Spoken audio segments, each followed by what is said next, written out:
కేంద్ర ఆర్థిక శాఖ మంత్రి నిర్మలా సీతారామన్ ప్రవేశపెట్టిన యూనియన్ బడ్జెట్ను స్వాగతిస్తున్నామని మంత్రి సత్యకుమార్ యాదవ్ అన్నారు.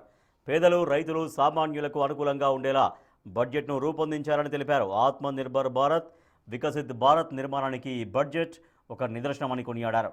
ప్రజల మనోభావాలకు అనుకూలంగా వారి సామర్థ్యాలను పెంచే విధంగా ఈ బడ్జెట్ నిలిచిందన్నారు. కరోనా సంక్షోభం తర్వాత ఏ దేశం సాధించని ఆర్థిక అభివృద్ధిని భారతదేశం సాధించిందన్నారు. మోడీ ప్రధాని అయ్యే సమయానికి 11% ఉన్న ద్రవ్యోల్బణాన్ని 2%కి తీసుకువచ్చారని కొనియాడారు. శాఖ మంత్రి శ్రీమతి నిర్మలా సీతారామన్ గారు